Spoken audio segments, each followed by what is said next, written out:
Hey guys, tonight we drift back to an age when sails of crimson and violet ripple against the salt wind, and fires flicker in the harbors of lands most travelers never reach.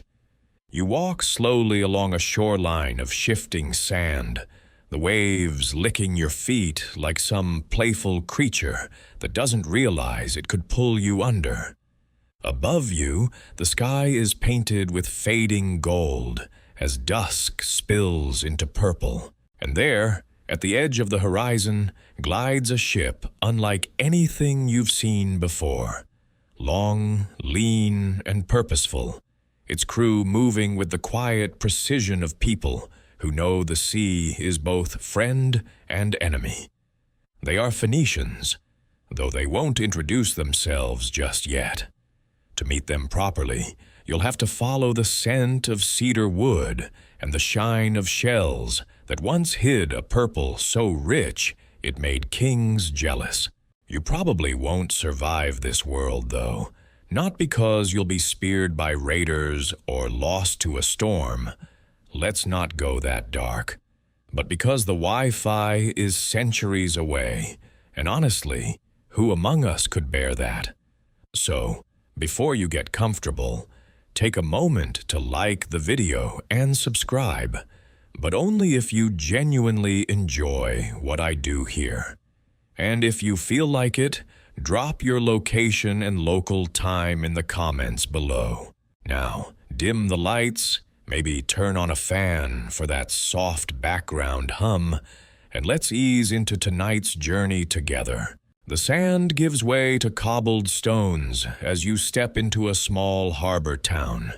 Fishermen haul nets heavy with silver-scaled catch, their laughter and curses mingling with the cries of gulls that circle above. The Phoenician coast is narrow, squeezed tight between mountains that rear up suddenly and a sea that refuses to be ignored. Every scrap of land is precious, carved into terraces of olives and vines. You feel how geography shapes destiny. When farmland is scarce, the ocean becomes your open field. A mainstream fact. Historians agree the Phoenicians lived along the eastern Mediterranean, in the strip of land now known as Lebanon, spilling into parts of Syria and northern Israel. Their homeland was small, but their reach was vast, stretching wherever wind and current allowed. You pause as merchants brush past with baskets of figs and amphorae of olive oil. Their voices rise in several tongues, Phoenician, Egyptian, and even the rougher sounds of distant Greek dialects. Already, you sense you are in a crossroads civilization, a place that connects rather than isolates.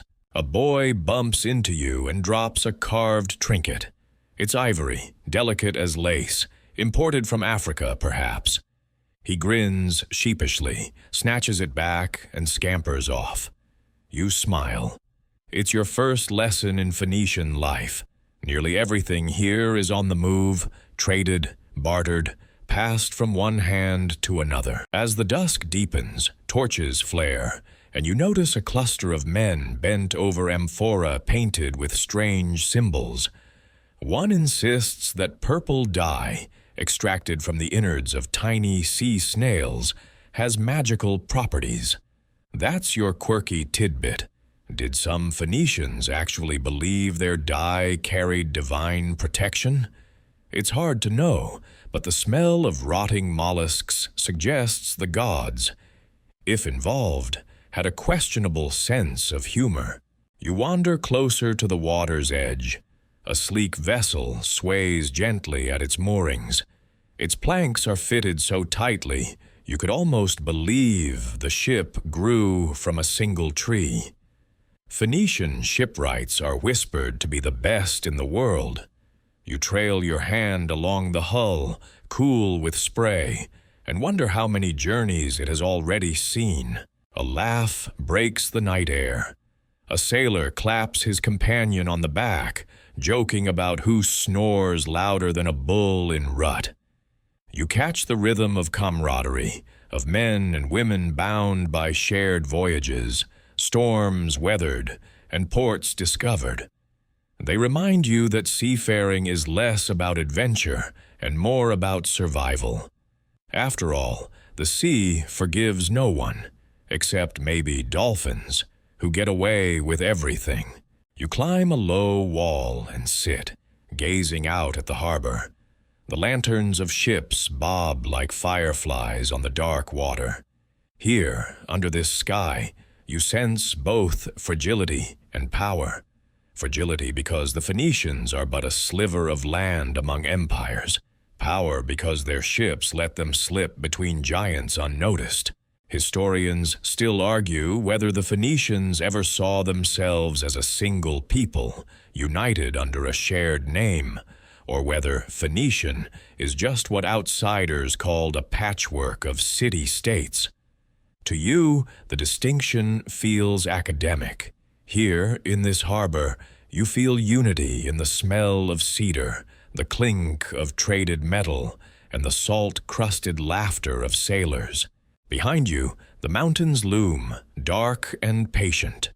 Before you, the Mediterranean stretches endlessly, full of promise and peril. Somewhere out there lies Cyprus, Egypt, perhaps even distant Spain.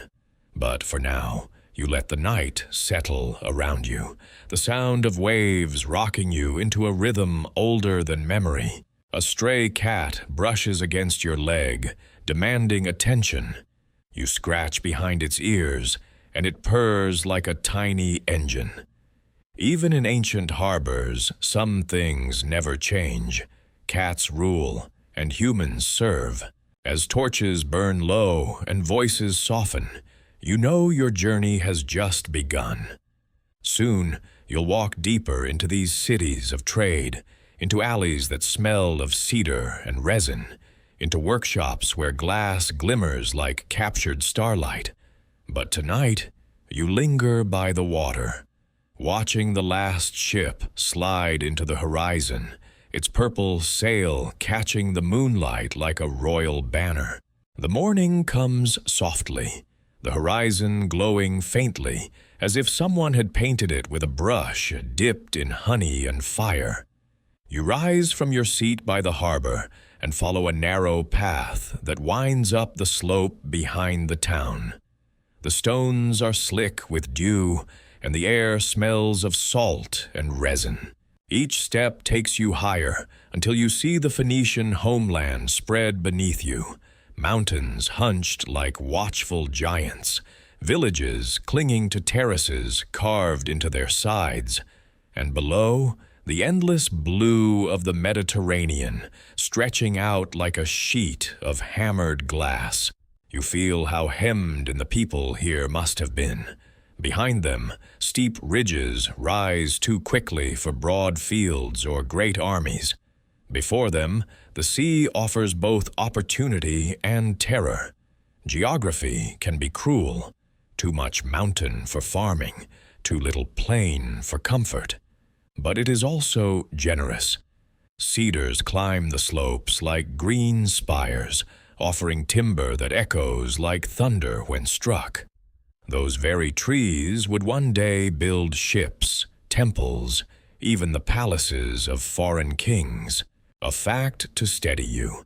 Historians widely agree that Lebanon's famed cedars were so prized that pharaohs of Egypt imported them to roof their temples and ships as early as 2600 BCE. If you wanted to build something that would last, you wanted Phoenician timber. You breathe in the cool wind sweeping down from the hills. In the distance, women bend over small plots of barley and vines, coaxing life from narrow strips of earth. Goats clamber on rocky slopes, bleating as if mocking the farmer's patience. A shepherd waves at you, though it's hard to tell if he's welcoming you or shooing you away from his flock. And here's your quirky tidbit. Some ancient writers claimed the Phoenician coast was so narrow that you could throw a stone from the mountain ridge to the sea. That's probably an exaggeration. But if you've ever tried skipping rocks, you might wish it were true. At least then you could brag about hitting all of Phoenicia. In 3 skips, the trail curls down into a valley where a small stream trickles, its waters feeding groves of figs and olives. You crouch to scoop some in your palm. It tastes faintly metallic, as though the mountain itself left its signature. The sound of flowing water is gentle, a reminder that life here has always been about balance. Too little rain and the fields wither. Too much, and the terraces collapse into ruin. You pause to consider. Historians still argue whether Phoenician cities depended primarily on agriculture or whether the land was too poor to sustain much beyond basic needs. Some say trade only became essential once the population grew beyond what the soil could feed. Others believe maritime commerce was always their destiny. The debate lingers, like mist that refuses to lift from the hills. Descending once more, you enter a small village tucked into the folds of the earth. Stone houses crouch low against the wind, their walls patched with wood and clay. A baker carries flat loaves stacked in a woven basket, and children chase each other through alleys so narrow you can touch both walls at once. The air is thick with wood smoke, goat hair, and the faint sweetness of dried figs. A donkey brays loudly, startling you. Its owner mutters something that sounds suspiciously like a curse, though perhaps it's just the donkey's nickname. You laugh softly. Animals and their stubborn ways are timeless. A fellow traveler once joked that donkeys were the original philosophers, slow, stubborn, and impossible to hurry. Maybe he was right. From the village square, you look back toward the coast. There, the sea glitters defiantly, promising escape from the cramped valleys and hard soil. No wonder the Phoenicians turned their gaze outward. When the mountains squeezed them, the horizon offered room to breathe. As the sun climbs higher, the world seems to shimmer with possibility. You sense that every Phoenician step inland carried with it a longing to return to the shore, to where ships bobbed like patient steeds waiting for their riders. This landscape, tight, dramatic, demanding, shaped a people who learned to carve their fortune, not from endless fields, but from the endless sea. A shepherd boy whistles a tune as he herds his goats uphill, and you find yourself smiling. The melody is simple, haunting, and it carries far, weaving into the wind like a thread through cloth. You wonder if sailors far out on the Mediterranean ever heard echoes of such tunes and thought, just for a moment, of home. The day warms, shadows shorten, and life in this narrow strip of earth continues much as it has for centuries. But you know, as you walk down toward the coast again, that the cities awaiting you, Tyre, Sidon, Byblos, will tell a far richer story. The mountains gave the Phoenicians resilience, the sea gave them opportunity, but the cities gave them identity. And soon you'll step into streets where cedar beams shade merchants and sailors argue about prices, and the air hums with the pulse of trade. You follow the winding path back toward the coastline until the faint rumble of waves grows into a steady heartbeat.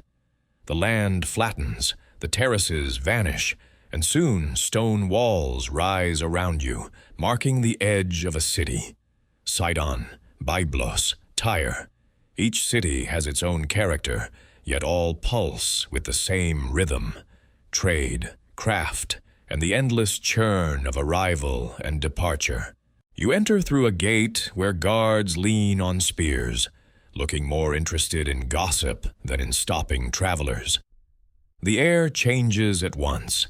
It thickens with spices, smoke, and the sharp tang of fish drying in the sun. You step into a marketplace bursting with voices that compete like gulls over scraps. Merchants cry their wares in Phoenician, Egyptian, and Greek, sometimes switching mid-sentence as though words themselves were coins to be traded. A mainstream fact anchors the scene. Byblos, the oldest of these cities, was already trading with Egypt by the 3rd millennium BCE, sending cedar wood down the coast while importing papyrus and gold. The Greeks later took the city's name and used it for their word for book, hence Bible. Even your language today carries the fingerprint of these streets. A cart piled high with timber creaks past, its cedar planks smelling sharp and sweet, almost holy. Foreign envoys hover nearby, fingering the wood with reverence.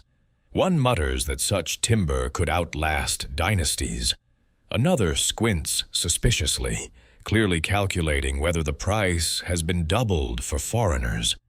You can almost hear the merchant's thoughts. Of course it has. You wander deeper, past stalls where artisans bend over furnaces. Glass glows molten, stretched and blown into fragile vessels that shimmer like trapped sunlight. Beads of bright blue and green spill from a workbench, catching the eyes of passing women who pretend not to notice, but linger anyway. The Phoenicians will one day be famous for their glasswork, exporting it as far as distant Rome. And here's your quirky tidbit. Some say that Phoenician glassblowing was discovered entirely by accident when merchants used lumps of natron, a mineral salt, to prop up their cooking pots on sandy beaches. The heat fused sand and salt into liquid glass. Imagine explaining to your spouse, "Yes, dear, I burned dinner, but I invented an industry." The streets tighten into narrow alleys. Wooden balconies jut overhead, draped with drying linen. You brush against the fabric and feel its roughness, still faintly damp with purple dye. The smell clings to your fingers, briny, fishy, impossible to mistake. A trader catches your eye, holding up a robe that gleams deep violet in the sunlight. He grins, teeth missing, and gestures for you to touch it. You do, and the cloth feels heavy, as if its color alone weighs it down. The price, he shouts, would buy you 3 donkeys and a decent house. Clearly, purple here is not for common folk. Children dart between your legs, laughing, their hands sticky from figs. One shoves a piece into your palm before racing away. The sweetness lingers on your tongue, a brief relief from the salt and smoke. You lean against a wall, watching life swirl. Sailors from Cyprus bargain for bronze tools. Egyptians wave papyrus rolls like flags. Greeks gesture dramatically, probably arguing about philosophy or olive oil. Sometimes it's hard to tell the difference. Historians still argue whether these Phoenician cities thought of themselves as rivals first and kin second. Tyre and Sidon often clashed for dominance, while Byblos claimed seniority. Yet when foreign empires loomed, their shared identity as seafaring traders seemed to matter most. Were they competitors, brothers, or both? The debate flows endlessly, like wine spilled at a feast. As the sun lowers, shadows creep across the marketplace. Music rises, a reed flute trilling above the deeper thump of a drum. A storyteller mounts a small platform, gesturing broadly as he recounts a voyage westward. The crowd roars at his jokes about seasick sailors and nods gravely when he describes a storm that nearly swallowed the ship whole. You realize that here, stories are currency too, traded alongside cedar and glass. A goat suddenly leaps onto the storyteller's platform, bleats loudly, and refuses to leave. The crowd erupts in laughter. The man sighs, pats the goat, and declares, "And so, friends, the goat was the true captain of the voyage." You laugh too. Sometimes history writes its own punchlines. As night descends, torches flare along the harbor. You make your way there, weaving between stalls now shuttering for the evening. The air cools, heavy with the mingled scents of tar, smoke, and fish. Ships line the docks, their masts creaking softly. You pause at the end of a pier, watching crews prepare for tomorrow's journeys. This city, pressed between mountain and sea, thrives not on what it grows, but on what it connects. Timber to Egypt, glass to Greece, papyrus back again, every deal inked in salt and sweat.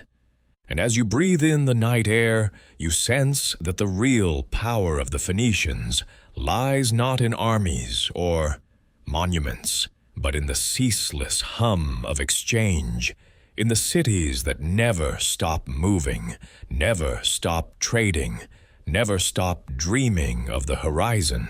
The harbor is alive again by dawn, but today you do not linger in the market or on the piers. Instead, you follow a trail of sharp odors, a smell so pungent it nearly makes your eyes water. Workers haul baskets of shells, small, rough, unassuming, murex snails, dragged up from the sea. You cover your nose, but curiosity drives you onward. The shells tumble into great stone vats, where men crush them underfoot, releasing juices that glisten faintly green before the sun transforms them into something far more regal. The process is slow, messy, and frankly revolting. Yet from this foul-smelling brew comes one of the most coveted treasures of the ancient world, Tyrian purple, a steady historical fact.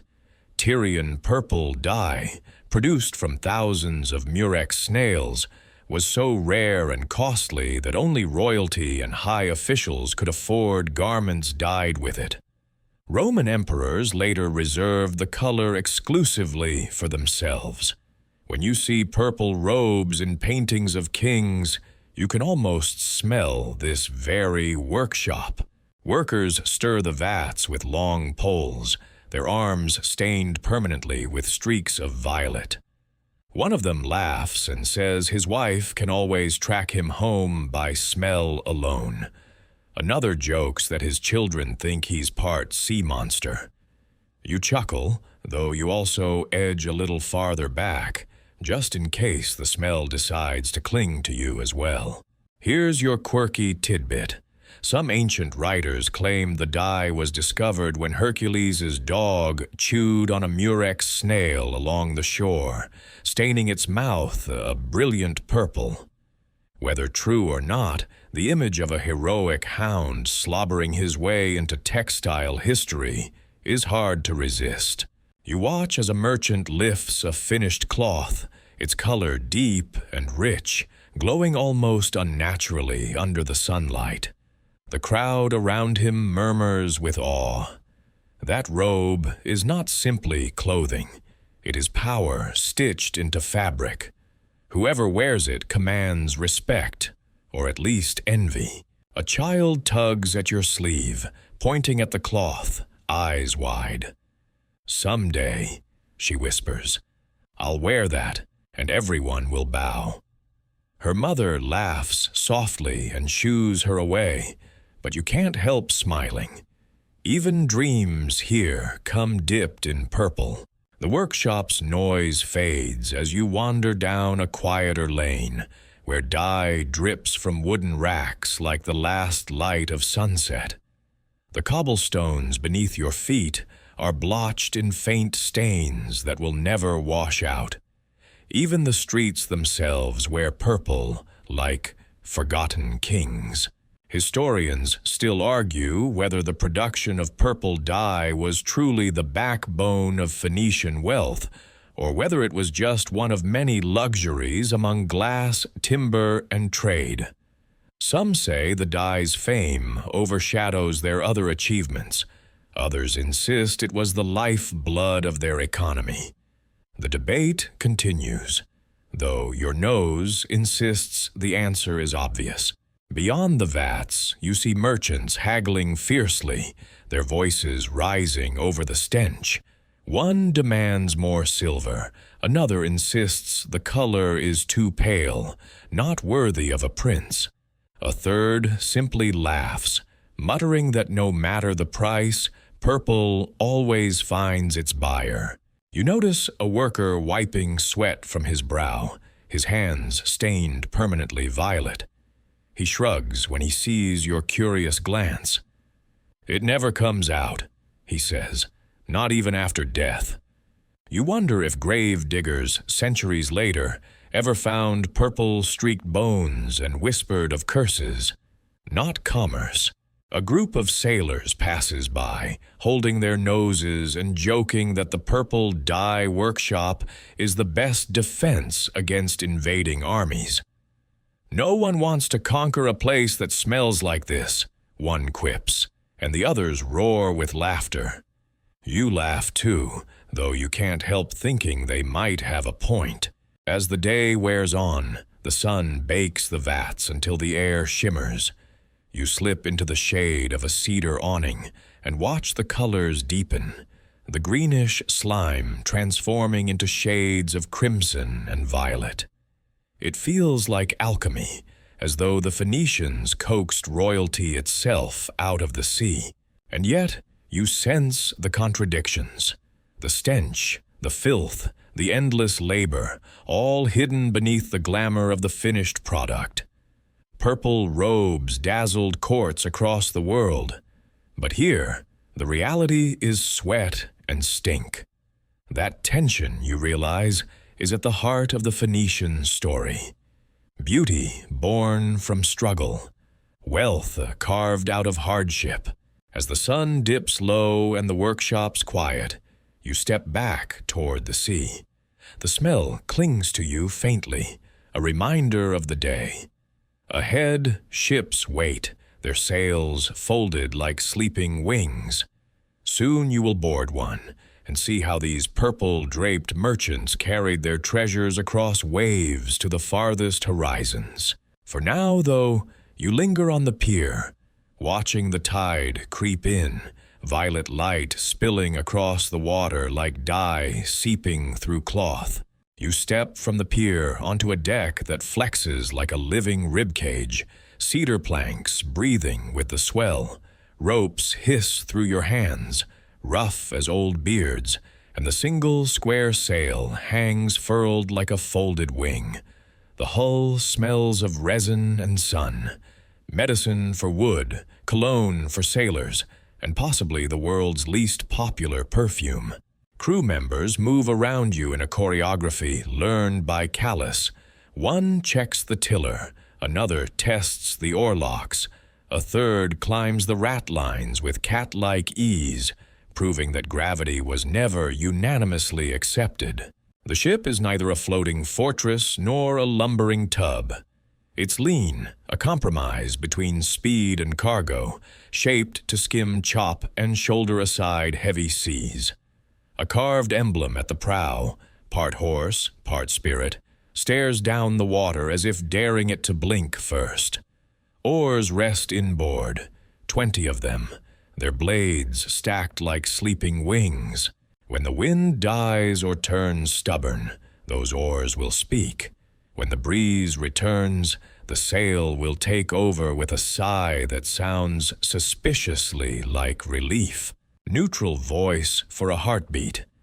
Archaeologists and maritime historians agree that shipwrights along this coast built shell first, fitting planks edge to edge with mortise and tenon joints and locking pegs before adding internal frames. That's your mainstream fact. Wood joined so tight that water has to file a petition to get in.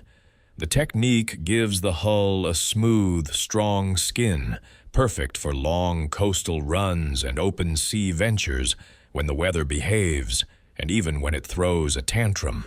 A shipwright on board, broad shoulders, gentle hands, shows you a spare plank. He runs a finger along neatly chiseled slots, explaining that each tenon slides in like a tongue into a whisper. You don't quite understand the carpentry, but you understand the pride.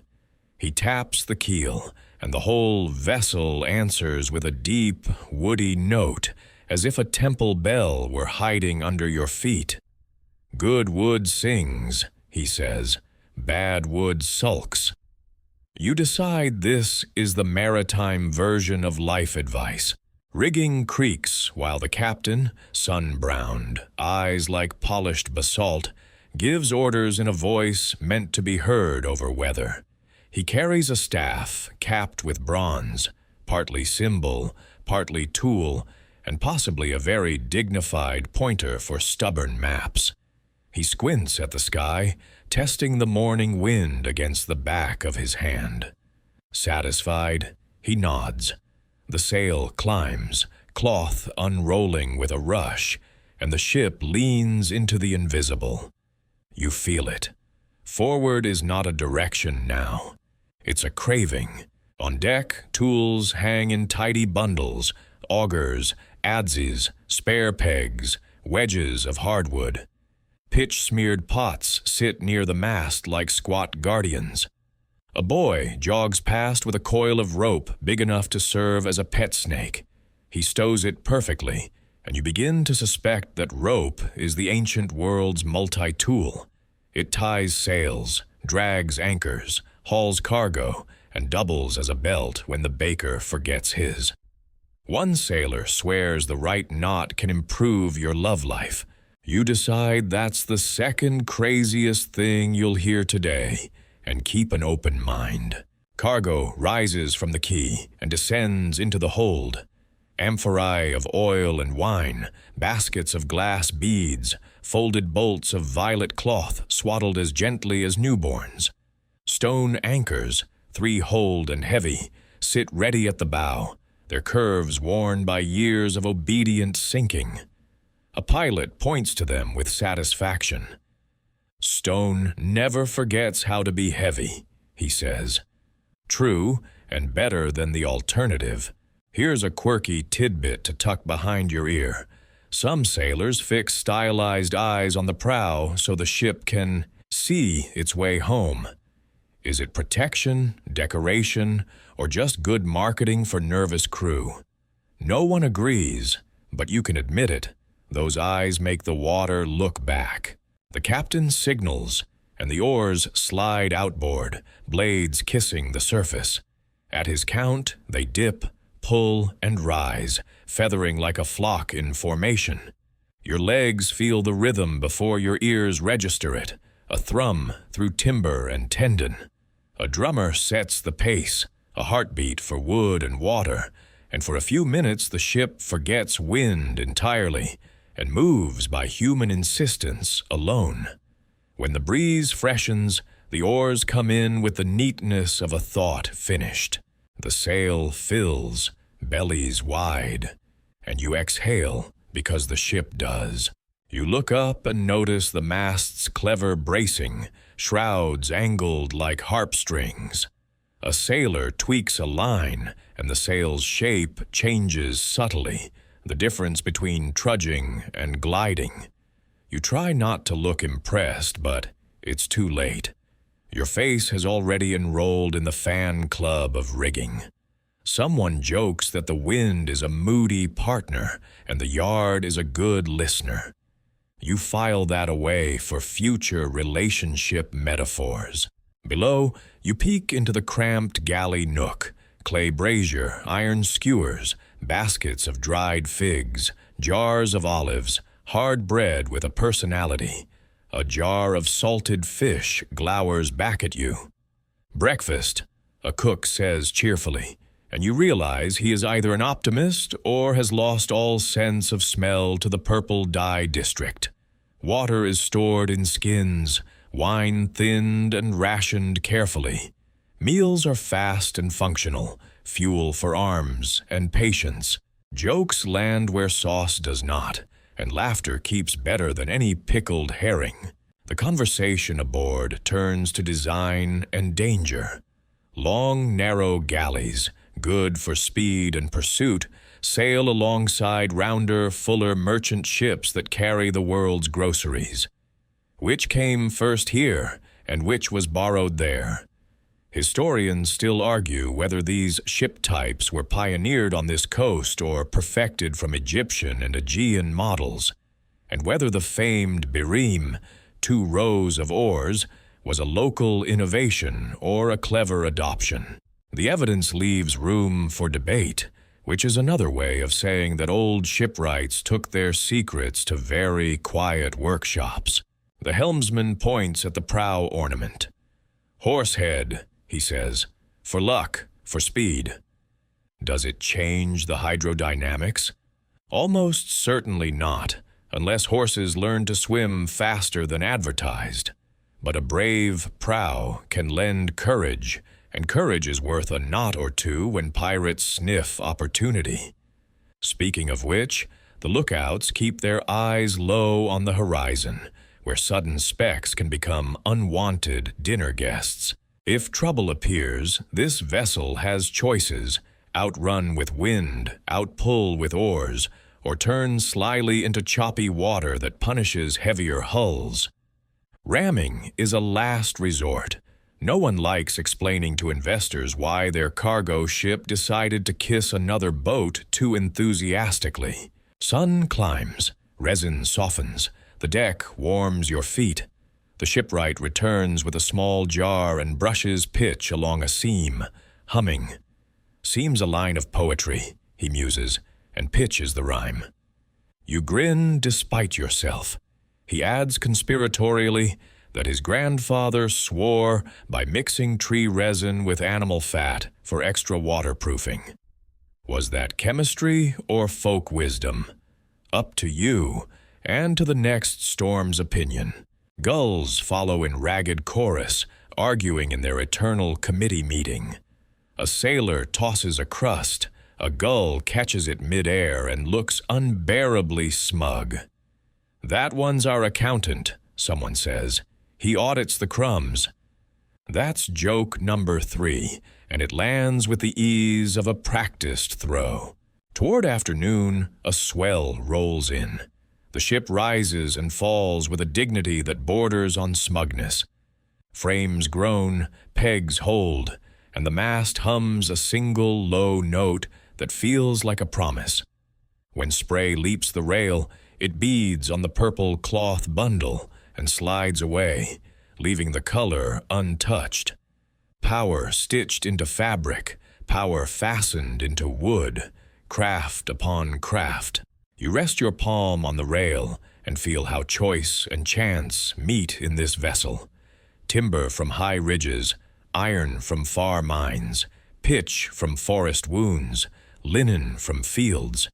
Each piece journeys to the yard where a builder's eye turns parts into purpose. Then, men and women train until the ship becomes an extension of the body, a moving workshop where wind is turned into distance the way grain is turned into bread. Evening leans across the water.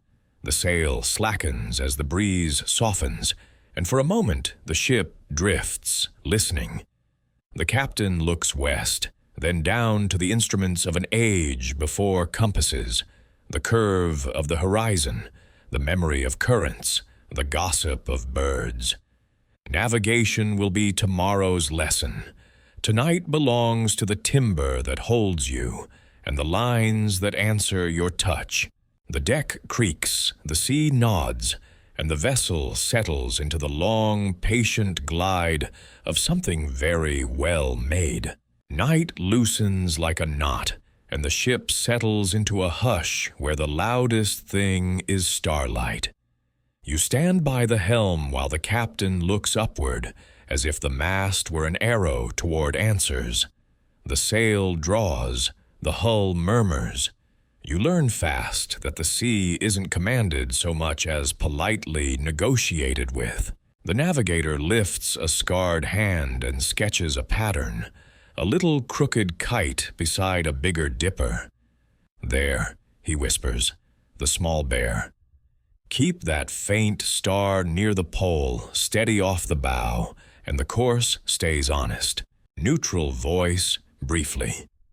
Later Greek authors noted that sailors from these coasts steered by the little bear, our Ursa Minor, making night passages practical far from land. That is your mainstream fact. A boy sets a shallow oil lamp on the wake. The flame quiets ripples, so the navigator can see the current's drift. It looks like magic and smells like physics. He winks.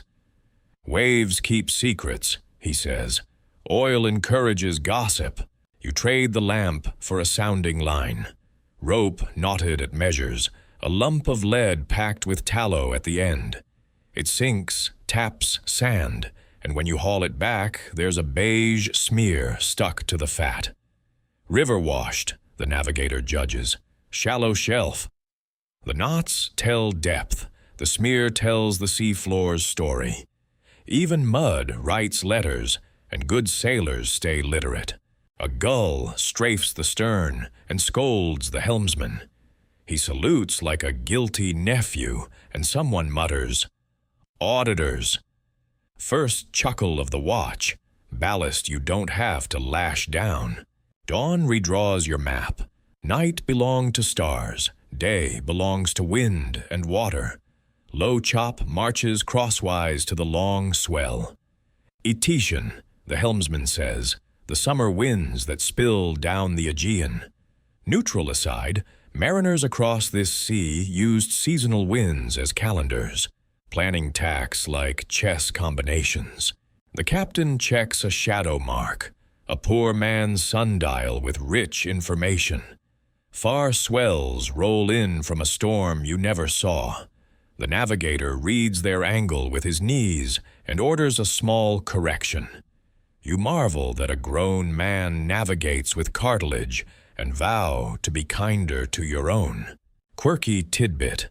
Old sailors sometimes swear you can smell land before you see it. Green leaf, warm dust, animal tang, as if an island breathes. Science or superstition? Either way, your nose tilts up like a hound with manners. Birds help too. Turns arrow outward in the morning and hurries shoreward toward evening.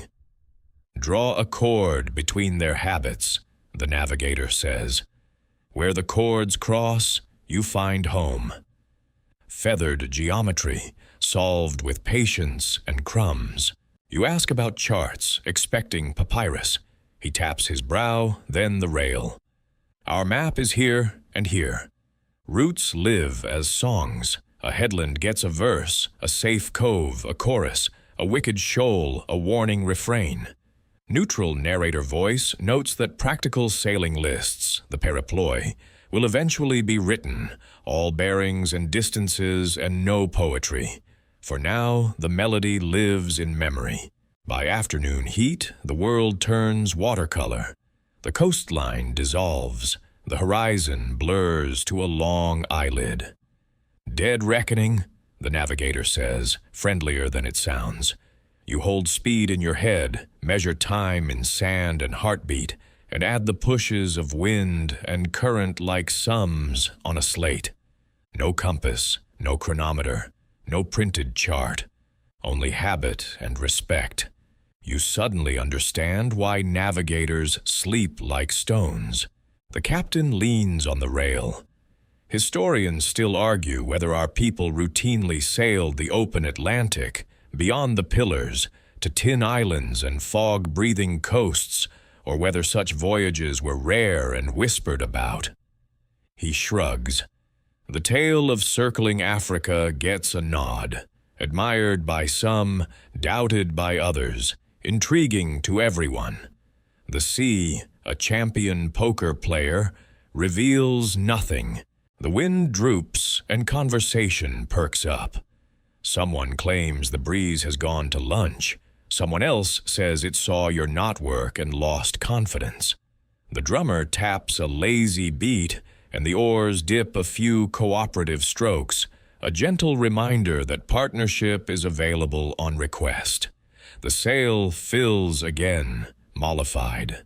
Toward dusk, the navigator brings out a simple sighting stick, a wooden baton and a cord between two pegs. He sights the pole star, notes the angle, and scratches a mark. "Latitude's shy cousin," he jokes. "Not a sextant, but a sensible check to keep the world from drifting under your feet. You file it under good habits, next to don't insult the cook and check the bilge before trusting the smell." Neutral reminder to tie the scene together. Ancient writers credit mariners from these shores with open sea night sailing by Polaris, a method later adopted widely. Here on deck, the toolkit shows itself. Stars, winds, swells, birds, soundings, and the arithmetic of distance and time. No single trick, just layered practice. A veil of dust rises in the west from some unseen coast, turning the sky to parchment. "That's a page," the helmsman says, "and we're writing on it."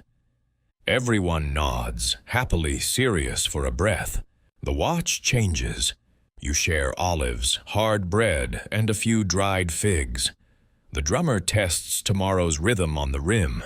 The navigator coils the sounding line as a teacher closes a book, thumb tucked where class will resume. He riffs on places he's seen, a western current that runs like a river under the sea, a headland that hums when the wind is wrong, a reef that looks like glass until it argues otherwise. Before sleep, you check the north. The little bear hangs exactly where you left it, faithful as a promise. You feel that ordinary miracle, finding the stair where you expected it in the dark. The ship breathes, the crew breathes, the night breathes, and all of it keeps time because hands learn to listen. One last curiosity rides the wake. An old deckhand swears whispering the home port's name 3 times makes fair winds less argumentative. True? Hard to test without a control group, but harmless to try. 3 soft syllables slip into the water, and the sea, with great professionalism, pretends not to notice. The ship rocks into another morning, sunlight bouncing across waves like coins tossed by careless gods. You lean on the rail as the coast pulls away, replaced by open water that smells faintly of brine, resin, and ambition.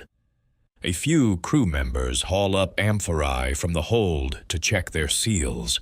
Each jar is waxed shut, heavy with olive oil or wine, destined for hands that have never heard the word Phoenicia, but know its goods by touch and taste. This is the rhythm of your journey now. Load, sail, unload, repeat. And yet every exchange feels like a small miracle. You barter cedar planks, strong as temple beams. You pass glass beads across a marketplace where they glitter like frozen water. You unroll a cloth dyed so deep a Greek merchant gasps before trying to disguise it with a cough. Here's your mainstream fact. Archaeological evidence shows Phoenician trade reached as far as Cyprus, Crete, Greece, and eventually Carthage, with goods like timber, purple dye, and finely worked metal passing through countless ports. The air thickens with shouts as the ship docks at a bustling harbor in Cyprus. Traders jostle, counting coins, arguing loudly, then suddenly embracing as if quarrels are just part of the sail. A man waves a lump of copper toward you, the island's lifeblood. He slaps it like fresh bread, insisting it's the finest metal under the sun. You nod gravely, though honestly, all copper looks suspiciously like copper. Here comes your quirky tidbit. Some Phoenician traders supposedly sprinkled sand from their homeland in foreign harbors to claim symbolic soil, as if planting invisible flags. It may be myth, but it's an oddly poetic idea. tiny handfuls of home scattered across the sea. You watch coins pass from palm to palm, their worn surfaces stamped with foreign rulers. They clink in your hand like little strangers. Each coin tells you where you've been: Egyptian hieroglyphs, Greek owls, Cypriot marks. No single mint rules this sea. Instead, money speaks in many accents, and you're becoming fluent in all of them. In a tavern near the dock, sailors boast of storms survived and ports conquered by thirst. One insists he once sold an amphora of common oil by swearing it was blessed by a temple priest. Another claims his purple cloth was so fine, a king traded 3 daughters for it, though judging by his grin, the daughters may have been goats with good hair. The laughter rolls through the smoky room like a tide. You realize exaggeration is also an export item. Later, walking back through the harbor, you pass a stall lined with trinkets from far lands. A glass pendant from Sidon gleams beside an Egyptian scarab, and next to it lies a Greek pot, cracked but still proud. The merchant sees you staring. "Merchants without borders," he declares with a shrug. "Everything belongs everywhere, if the price is right." Historians still argue whether Phoenician traders were simple middlemen carrying other people's goods, or whether they innovated markets by reshaping demand itself. Were they just shuttles weaving a fabric, or were they also designers of the pattern? The answer remains slippery, much like trying to count coins in a storm. The day's deal's done. You return to the ship. The deck is cluttered with new cargo, copper ingots stacked like loaves, jars of honey buzzing faintly with trapped sweetness, and a small cage holding 2 exotic birds whose feathers flash emerald and gold. They squawk in outrage at the indignity of commerce. A sailor grins at you. "They'll fetch a fortune in Sidon," he says, then adds, "assuming they don't learn to curse in Phoenician first." The ship creaks as the wind fills its sail again. You stand by the prow, watching the horizon peel back. Each new wave carries whispers of other harbors, other bargains, other accents. The Mediterranean is less an ocean and more a stitched quilt of cities and coasts, each square bright with its own color, and you are the thread moving through it. As twilight bleeds across the water, the crew shares a modest feast: olives, bread, wine thinned but generous, and laughter too abundant to measure. Someone toasts the sea, another toasts the ship, and one joker raises his cup to the gulls for keeping us humble. Everyone roars, even the gull circling overhead, which dives to snatch a crust as if accepting the compliment. By nightfall, the cargo hold is secure, the ropes tight, and the crew asleep in bundles of cloaks. You lie awake a moment longer, staring at the stars. Each one feels like a port waiting to be reached, a bargain waiting to be struck. And beneath you, the sea murmurs, reminding you that every trade begins with trust. Trust in wood, in wind, in the skill of hands, and in the silent contract between land and water.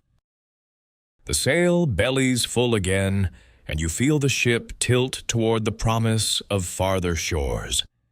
Days stretch into weeks, each harbor adding its own flavor of noise, smell, and bargain. The further west you sail, the more the coastline bends into mystery.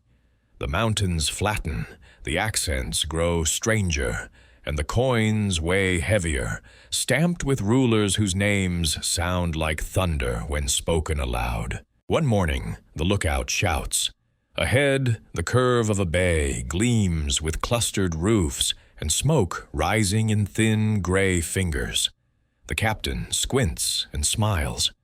"Carthage," he says simply, and the name feels both familiar and dangerous, like the first sip of wine that promises either delight or headache.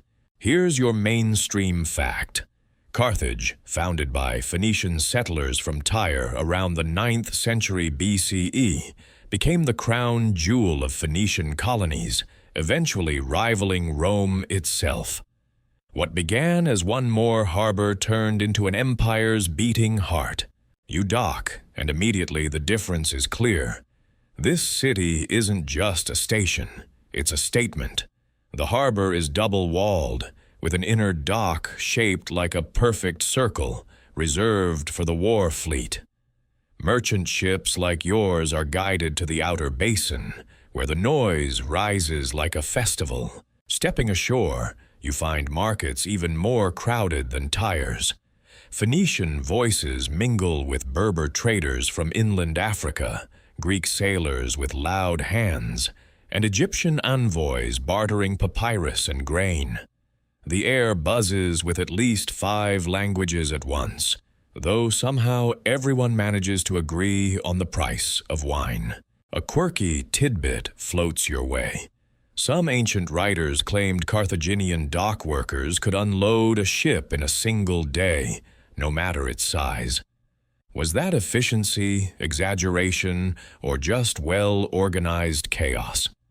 Judging by the swarm of workers darting like ants, you suspect it might not be so far from truth. You stroll through narrow streets where whitewashed walls glow under the sun. Balconies jut overhead, draped with linen dyed in shades that scream wealth. Children dart past, their laughter carrying a rhythm different from Tyre or Sidon, yet unmistakably kin. You hear fragments of Phoenician speech wrapped in local accents, as if the language itself has stretched to fit new mouths. In a tavern by the harbor, a merchant pounds the table, swearing his olive oil is smoother than the sea at dawn. His rival claims his glass beads capture starlight itself. The locals nod, amused, while foreigners haggle with theatrical sighs. The laughter rolls, proving trade is as much performance as transaction. Historians still argue whether Carthage was fully independent from Tyre in its early years, or whether it remained tied by loyalty and tribute. Was it a daughter breaking free, or a sister carrying the family torch? The debate lingers, as debates do, but walking here you feel only confidence. Carthage stands tall on its own feet. You wander toward the great temple district, where incense smolders and bells chime.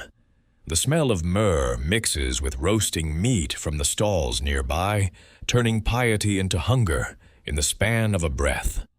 Worshippers bow to gods that carry the same names as those back east, Baal, Astarte. But here their images seem sharper, their altars higher, as though the gods themselves grew bolder with the city. Back at the docks, you catch sight of the circular military harbor. Warships with lean profiles and sharp prows rest like hunting dogs, straining at the leash. The sight makes your stomach tighten. Commerce may be the Phoenician lifeblood, but power whispers in the wings. A sailor slaps your shoulder and laughs. Don't worry, the warships only bite when Rome looks too proud. You chuckle, though you know well that Rome isn't the only one eyeing these seas. As twilight settles, the harbor glows with hundreds of lamps, each flame reflecting on the water until the whole bay looks like a necklace of fire. The noise softens, merchants retreating to their homes, sailors collapsing on mats. You stand at the rail, listening to the city breathe, a colony turned capital, a station turned empire. A stray joke drifts across the deck. Someone says Carthage is just Tyre with better parking. Laughter ripples, though you suspect there's truth in the quip. After all, the circular harbor really is a masterpiece of urban planning. The night air cools, and you lean against the mast, thinking of the invisible thread tying this city to every other colony along the coast, from Gades in Spain to Malta and Sardinia. The Phoenicians are no longer confined to their narrow homeland. They've painted themselves across the map in ports, languages, and marketplaces. Tomorrow you'll sail again, maybe further west where the Atlantic whispers, maybe back east where old cities wait. But tonight, Carthage hums like a heart in its prime, beating strong enough that the entire sea seems to pulse with it. The lamps of Carthage still float on the harbor like a scattering of tame stars when you drift uphill, following a hush that isn't silence so much as concentration. The alleys narrow, the air cools, and then the street opens into a precinct where white walls catch moonlight and hold it. Low bells ring, not loudly, but with that precise shimmer that makes your spine stand up and behave. Incense breathes from braziers, frankincense, myrrh, resins that traveled as far as you now do, and the night begins to smell like a garden that learned poetry. You pause at the threshold stone, because thresholds matter here. A priest motions with 2 fingers, neither welcoming nor denying you, simply acknowledging that watching is also a kind of prayer. The courtyard's flagstones are worn almost soft by sandaled feet. You see stele, upright stones carved with symbols, a disc and crescent poised above a triangle with small outstretched arms. Hands have traced these grooves for generations until the stone looks nearly patient. People step forward in 1s and 2s, whispering their vows the way sailors whisper to waves. Neutral voice, brief and steady. Inscriptions and sanctuaries across Phoenician and Punic lands attest to worship of deities such as Baal Hammon, Astarte, often identified at Carthage with Tanit, and Melkart of Tyre. Votive stelae naming them have been recovered from Carthage, Byblos, Sidon, and beyond. That is your mainstream fact. The evidence sits in museums now, but tonight it still stands in warm lamplight. A woman places a tiny clay boat at the foot of a stele. The offering is small enough to sail the puddle after a rain, yet her face says oceans. Quirky tidbit for your pocket. Sailors and their families sometimes left miniature ships or little bronze hands and feet as thanks for safe journeys. Charms turned into gratitude with handles. Whether every piece meant exactly what it showed is anyone's guess. But the piles of tiny limbs do make the gods look like very patient toy makers. You edge closer to the temple porch where a line of cedar columns carries a dark, resinous perfume. The singers begin, low, then higher, never hurried, shaping the air as if it were clay. Drums follow with the gentlest thud, a heartbeat that decided to dress formally.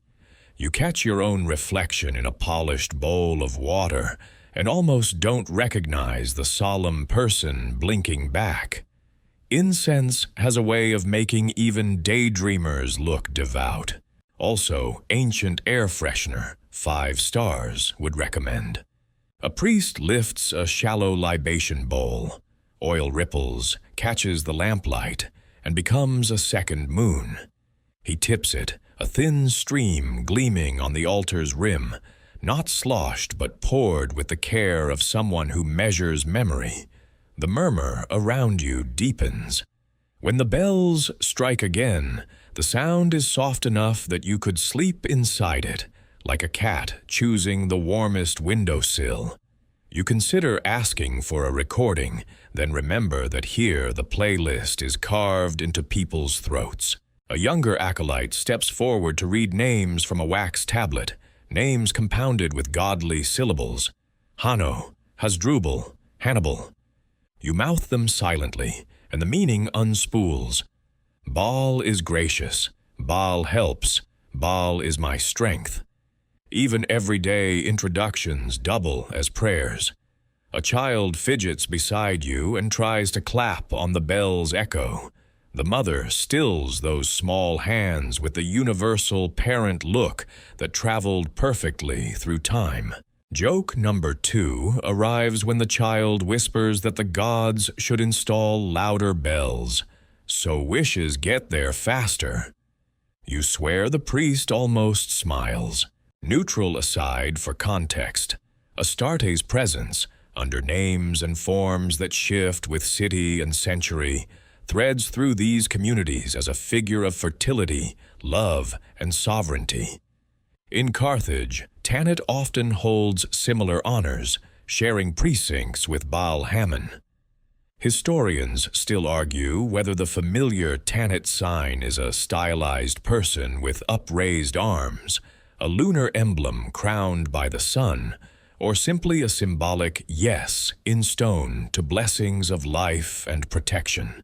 The debate has the pleasant quality of a campfire story.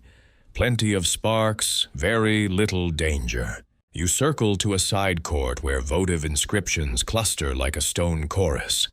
You can't read every line, but you understand the grammar. Because you heard me, I bring this. Because you spared us, I set this up. It is a ledger of gratitude, written not in numbers but in reliefs of palms and stars. If spreadsheets were carved, they'd look like this, balanced columns of hopes and receipts. And yes, you wonder if someone in the back temple office invented the world's first loyalty program. Make 10 vows, get 1 free blessing. Don't tell the priests. They might actually print the punch cards on papyrus. Wind brushes the courtyard. A brazier sighs, sparks riding upward and dissolving among regular stars. The singers modulate. A reed pipe enters, the note slender as a thread pulled through cloth. For a moment you feel the oddest certainty that even the sea holds its breath between waves to listen. Faith here isn't thunder, it's tide. It comes, it goes, it returns, and each return writes another line of trust. A traveler beside you mutters that Melkart of Tyre wears a lion's strength and a king's mantle, guardian of voyages and treaties. Another answers that Balat Gebal rules Byblos, the lady of that ancient book town, leaning over commerce with the calm of a librarian who knows where everything is shelved. Different cities, different emphases, same choreography of offering and reply. The gods travel under aliases like seasoned merchants. Near the gate, you find a stone bench where couples tie narrow ribbons to a post, letting the breeze fray a soft fringe of petitions. One man touches the knot he tied last month and exhales when he sees it still there. The gesture says what the words don't. You kept me safe. You remembered me. You touch the ribbon ends. They feel ordinary, which somehow makes them better. Wonders are wonderful, but daily kindness buys the groceries. Musicians end on a cadence that trails off instead of landing, an ellipsis in sound. People begin to drift back toward their streets, careful not to speak too loudly, as if protecting the night from waking. A priest sprinkles water along the threshold and wipes the bowl with a cloth that smells faintly of cedar smoke. He sets the cloth to dry and nods at you, a dismissal and a benediction in one. You walk out under a sky where the crescent hangs low, like a boat with only one passenger. Behind you, bells chime once more, not to call anyone, just to close the page. The harbor fireflies are still there. A late oarsman coughs. A dog practices security by committee and then gives up to chase a moth. Your feet find the rhythm again. the slow, rocking measure that comes from living near water and worshipping near starlight. As you turn down toward the docks, another precinct lies quiet behind a second wall, a place people mention softly, the way they mention storms that never quite leave the horizon. Stories collect there, solemn, complicated, unsettled, and you feel the air thin as if a question just crossed the street. You do not step inside tonight, not yet, but you will, because the sea teaches that every current meets another, and some currents run through the heart. You return at first light to the precinct behind the second wall, following a silence that seems to have chosen this place as its home. The entry stones feel cooler here, as if the night lingers longer out of respect. A custodian lifts a bar from the gate and gestures you inward with a small tilt of the chin. You step onto packed earth that has been carefully leveled, bordered by rows of upright stelae. The symbols are spare, discs and crescents, a stylized form like a figure with upraised arms, signs that look simple until you try to explain them out loud. Your sandals try to tiptoe, which is impressive considering they are famously bad at choreography. Low wind moves through the precinct like a patient broom. The stelae stand in ranks, and between them lie small stone markers that cover urns set into the ground. You kneel beside one cover and brush away a skin of dust. The inscription is short, more promise than speech. A name, a divine title, a verb of giving.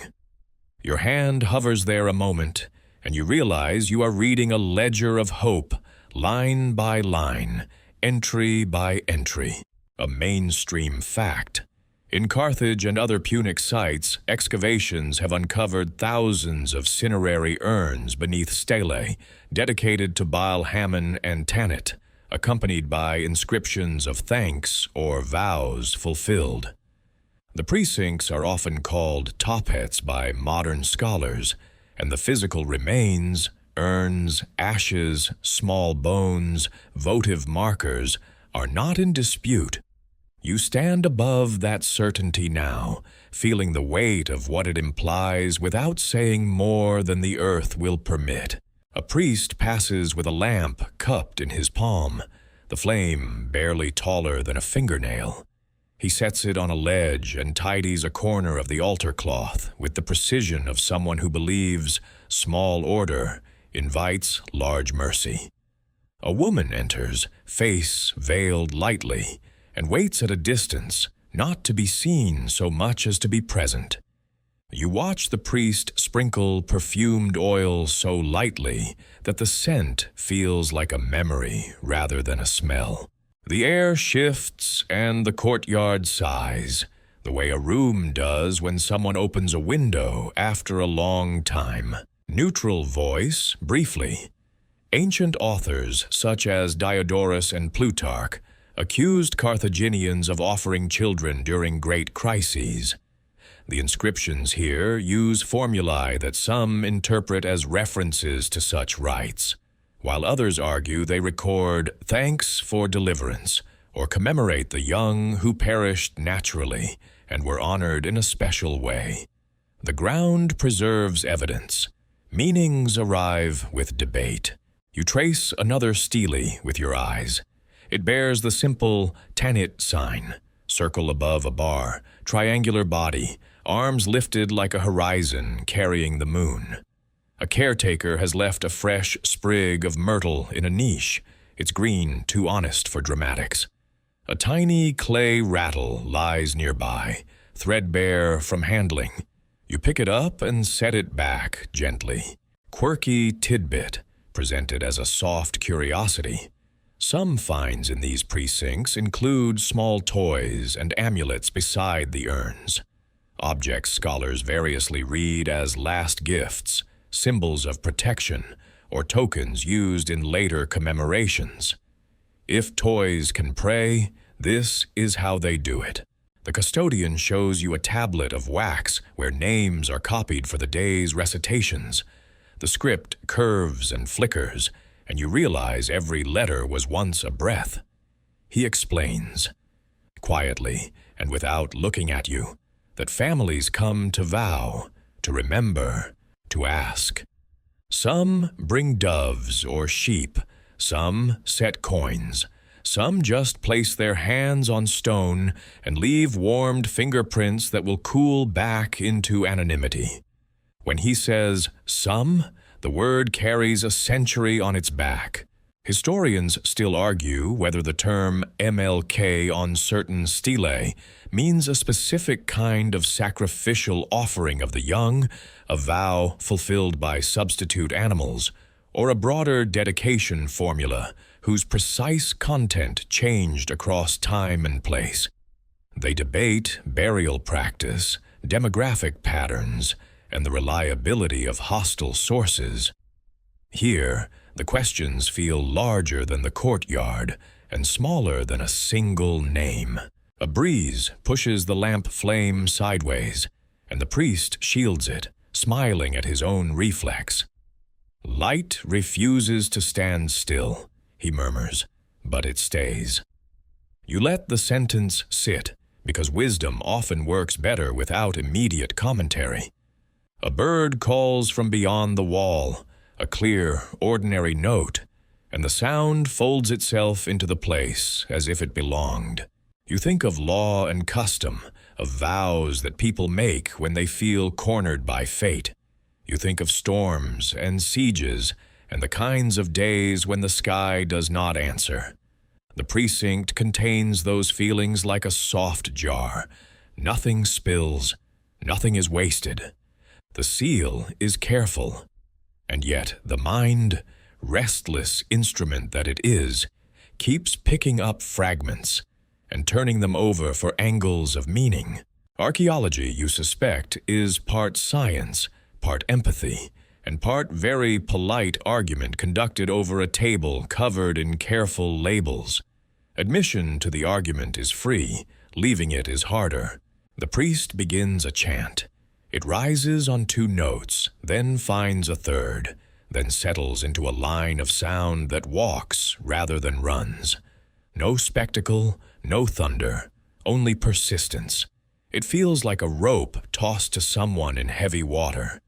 You are suddenly sure you have heard this tune before, at a bedside, at a harbor, in a quiet kitchen when someone set one more bowl for luck. Not the same melody, perhaps, but the same impulse, to steady what shakes. From the gate, a boy appears with a jug of clean water, awkward with the weight and determined not to spill. He succeeds almost entirely, which is a victory by any sensible measure.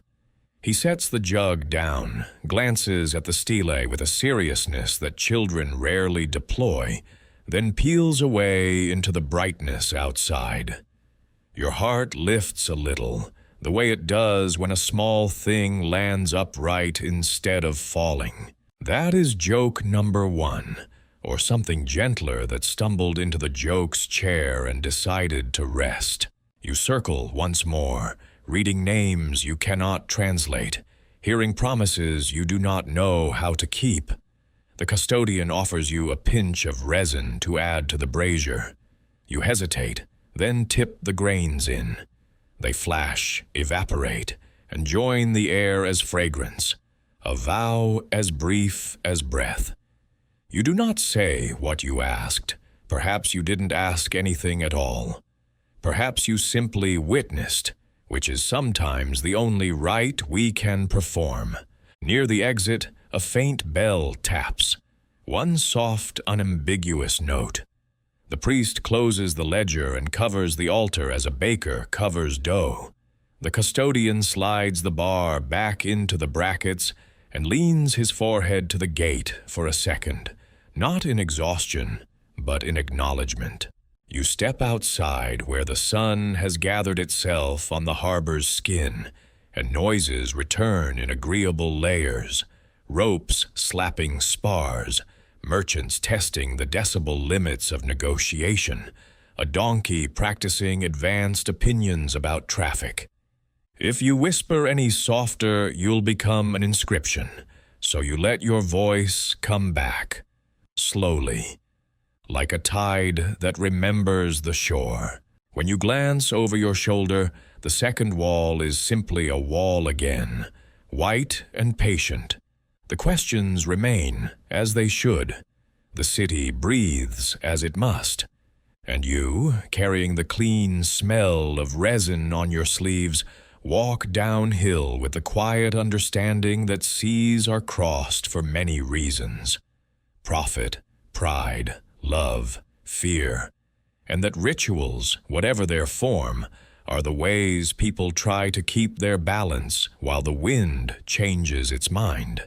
The bustle of the harbor swallows you again, yet the hush of that walled precinct clings faintly, like incense that refuses to leave your sleeve. You shake it off with the rhythm of the street, carts groaning under amphorae, children shrieking in games of chase, donkeys proving once again that traffic jams were invented long before Rome. You grin, because noise is another kind of protection. Cities make themselves loud, so worries can't be heard quite so clearly. But tension runs beneath the chatter. Carthage, Tyre, Sidon, Byblos, these aren't isolated harbors anymore. They sit in the gaze of giants.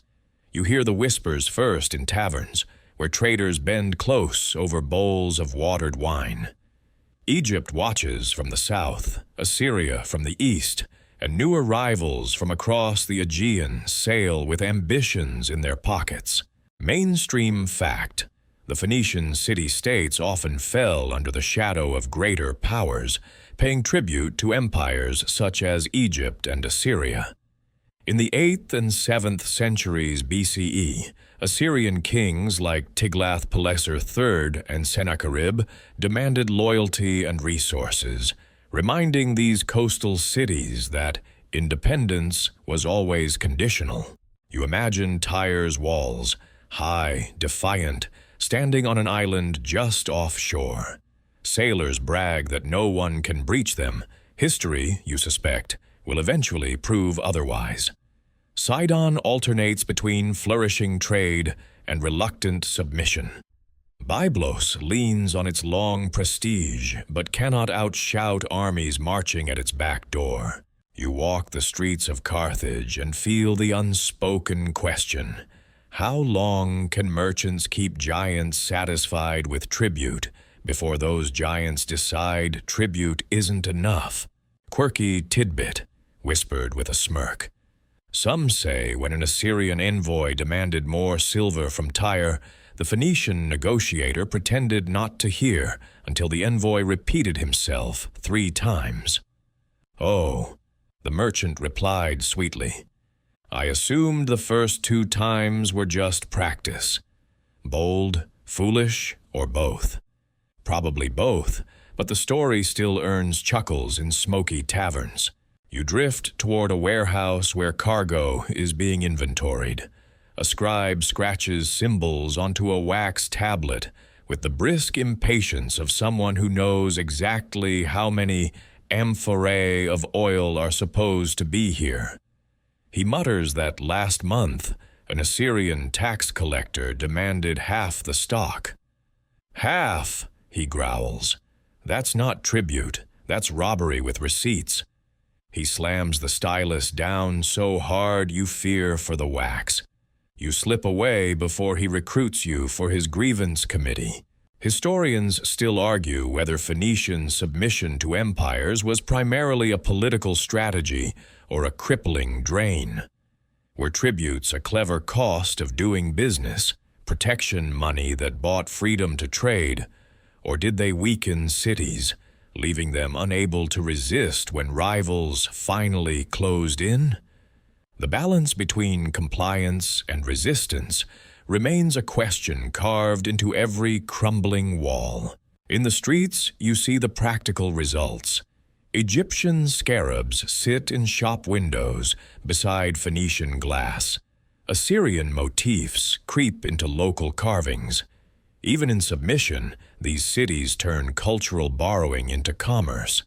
Empires may claim them, but the Phoenicians keep selling, always selling. Someone jokes that if tomorrow an invading army demanded their sandals, they'd find a way to upsell socks too. Laughter ripples. Resilience often hides behind humor. At the docks, foreign ships loom, their crews striding ashore in stiff lines, armor glinting. They look less like merchants and more like warnings. Children tug their mothers' sleeves, eyes wide, while merchants adopt that peculiarly forced smile, reserved for tax officials, mother-in-laws, and customers who haggle too well. A sailor beside you mutters, "Better to lose half the cargo than all of it." He shrugs.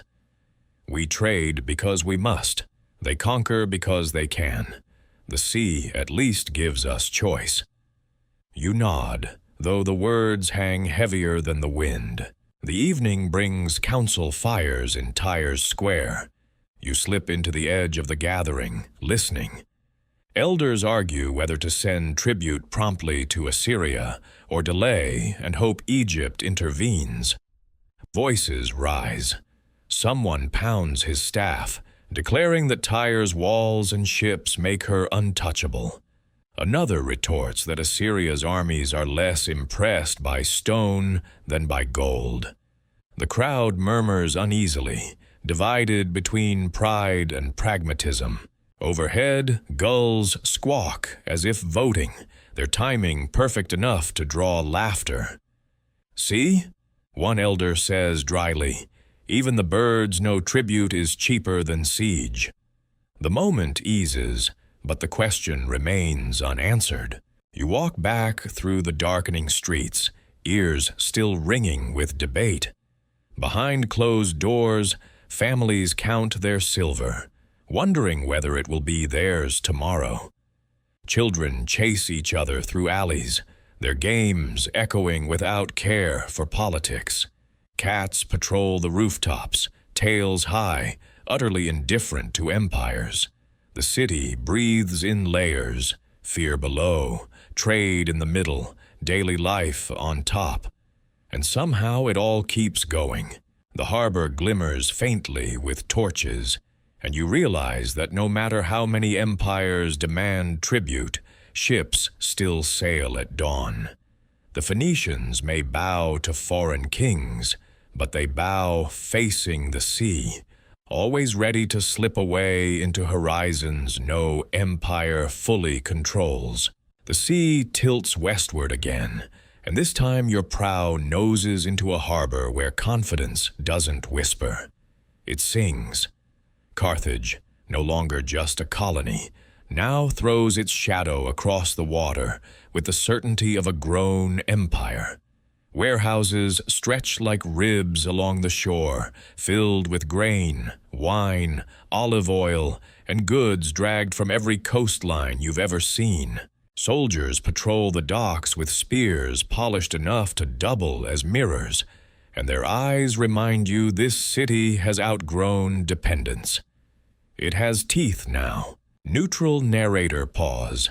Historians record that by the 6th century BCE, Carthage emerged as the dominant Phoenician power in the western Mediterranean, building a network of colonies, fleets, and treaties that made her a formidable rival to Greek and later Roman expansion.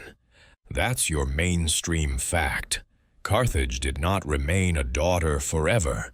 She became the matriarch. You walk the circular military harbor again, only now the docks bristle with ships ready for war. Sleek galleys with double banks of oars gleam in the sun. Their prows are tipped with bronze rams, curved like bulls' horns meant to gore other vessels. They rest quietly, but even at rest they look impatient, like wolves forced to sit still. At the marketplace, the air buzzes differently than before. Merchants boast, yes, but there's an undercurrent of pride bordering on arrogance. A man selling amphorae of olive oil declares, "We don't just trade now, we decide who gets to trade." The crowd chuckles, but you notice his grin lingers longer than the joke. Quirky tidbit. Ancient writers claimed Carthage's admirals could signal ships in formation using colored cloaks waved from the flagship's deck. Imagine a general's laundry flapping in the breeze being the difference between victory and disaster. If true, it might explain why Carthaginian laundresses deserved hazard pay. You pause at a shrine to Melkart, Tyre's old hero god, whose worship has crossed the sea like cargo. Here in Carthage, he is honored grandly, as if reminding everyone of the homeland's legacy. Incense curls upward, carrying whispers of Tyrian roots. Yet the prayers feel more confident here, less like asking permission and more like making announcements. The gods, too, have learned to expand their jurisdiction. Historians still argue whether Carthage's expansion was driven purely by trade routes or by the hunger to dominate politically. Was it merchants who steered the city's fate, or generals who saw in fleets the chance to carve dominion? The debate hangs like sails half raised. Everyone agrees they moved, but who pulled the ropes? The tension is clear when you overhear a group of young men in armor swapping stories. One brags of pushing Greek settlers off Sardinia. Another boasts that their fleet blockaded rival ports until enemies paid ransom in grain. A third simply smirks and says, "Rome doesn't know it yet, but she will." The laughter that follows is less joke, more prophecy. And yet, daily life continues with almost comic stubbornness. A baker hauls out loaves from an oven, slapping the dust off his apron like a man dusting off empire. Children splash in fountains, shrieking with delight. A donkey refuses to move in front of a cart of purple cloth, causing a traffic jam that looks suspiciously like an allegory for politics. You laugh aloud, and a passerby joins you, shaking his head. Empires rise, donkeys stay donkeys. Joke number 2 lands firmly. By evening, you're invited to a banquet at a merchant's house. Reclining couches, platters of roasted lamb, bowls of figs, olives shining like polished stones. Between courses, men argue over trade tariffs with the same intensity other cities argue over gods. A woman sings of voyages westward, her voice smooth as olive oil. Someone teases that Phoenicians will soon sell ships to the sea itself, so it can finally travel in style. The laughter rattles amphorae on the shelves. Later, walking back toward the harbor, you feel the city's pulse, proud, wealthy, certain. The streets glow with torchlight, the harbor mirrors them, and somewhere in the distance, war drums practice quietly, just enough to remind everyone that Carthage's fleets can fight as well as they bargain. You lean on the rail of your ship, listening to the city hum. Carthage has become something larger than a colony. It is a gambler with high stakes, tossing dice across the whole Mediterranean. And you can't shake the sense that though the dice roll smoothly tonight, one day they'll clatter too loudly, drawing the attention of rivals who refuse to lose. The proud hum of Carthage lingers in your ears long after you've set sail again. But the sea does what it always does, reminds you that no harbor is eternal. Days stretch into nights, and rumors sail faster than ships, whispers of sieges, betrayals, flames leaping where laughter once lived. The Phoenician web of colonies begins to unravel strand by strand, tugged loose by the heavy hands of rivals. You pass through a small port in Sicily, its docks abandoned, warehouses charred and silent. A fisherman, gray as driftwood, mutters that Greeks from across the sea pressed too hard, demanded too much, and the Phoenician merchants packed their ledgers and fled. The air still smells faintly of smoke, even though the fires died seasons ago. Neutral narrator pause. In the centuries that followed, Carthage's strength provoked conflict with Greeks in Sicily and later Rome. By the 3rd century BCE, the Punic Wars erupted, 3 struggles that ended with Carthage destroyed in 146 BCE. That is your mainstream fact. The daughter city that once rivaled empires eventually burned under Rome's relentless hand. But you glimpse earlier signs even before Rome rises. At Tyre, word spreads of Assyrian siege engines battering walls.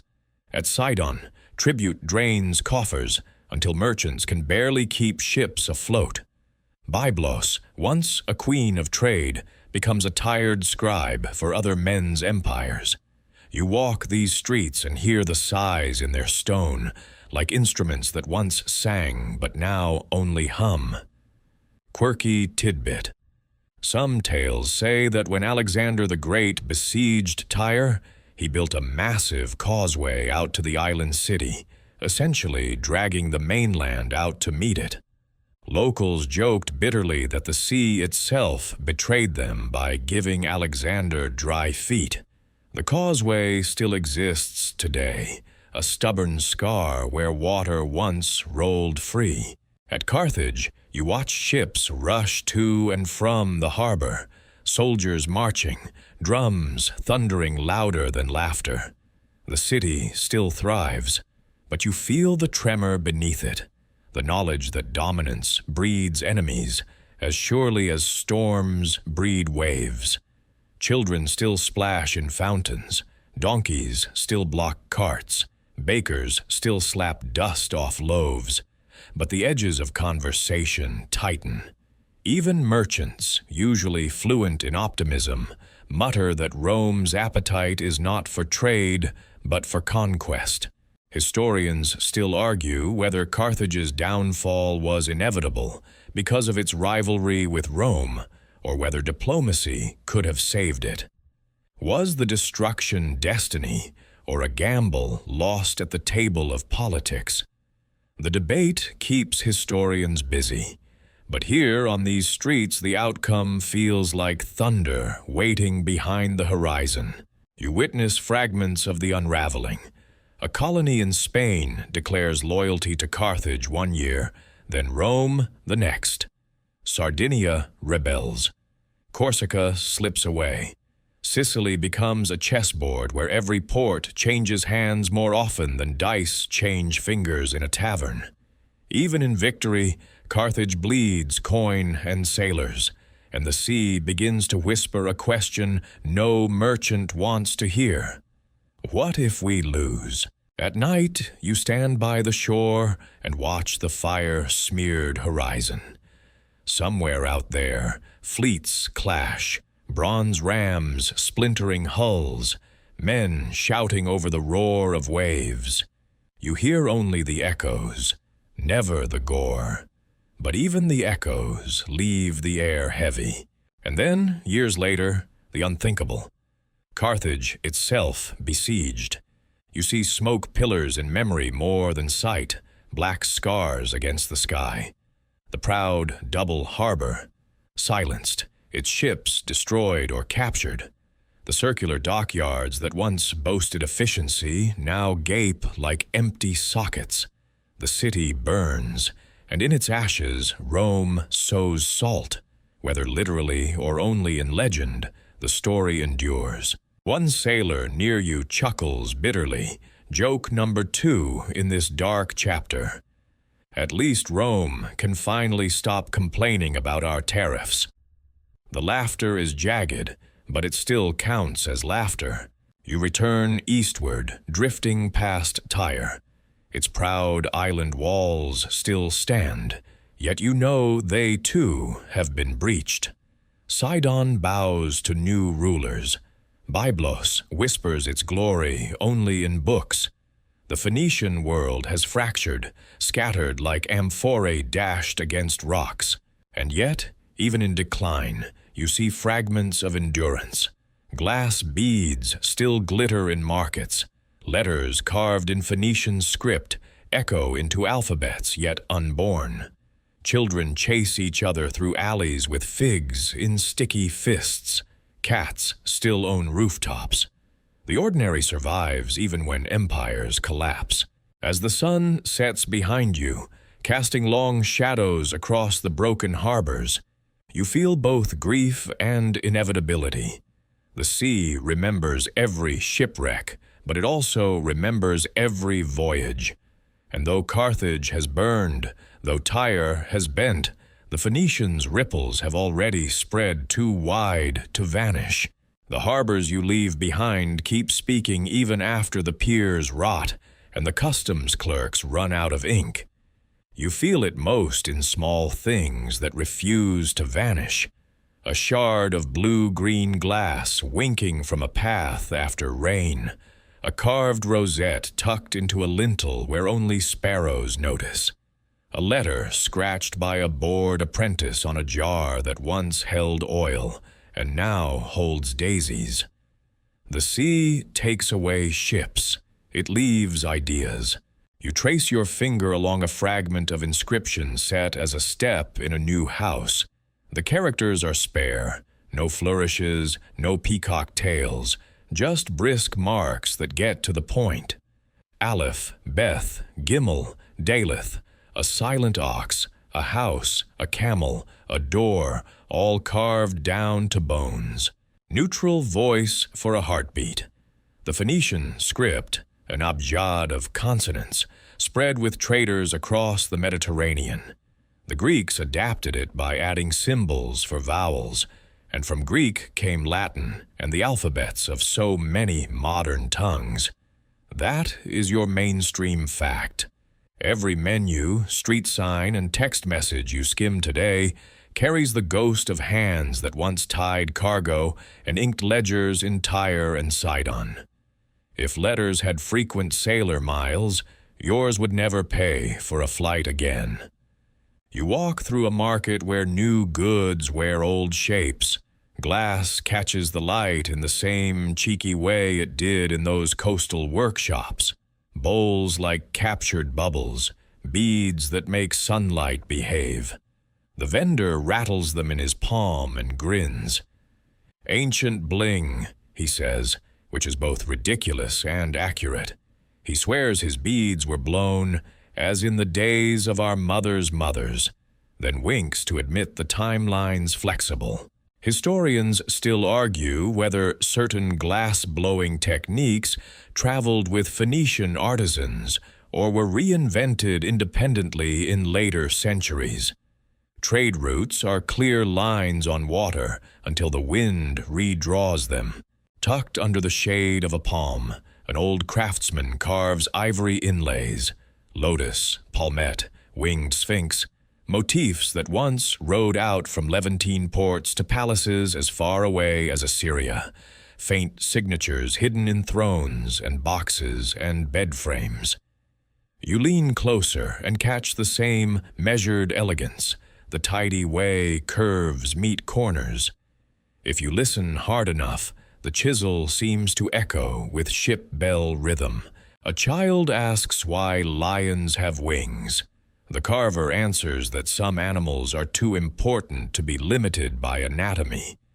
Joke number 1 lands, and the child beams as if awarded honorary wings. Stories cling like barnacles, too.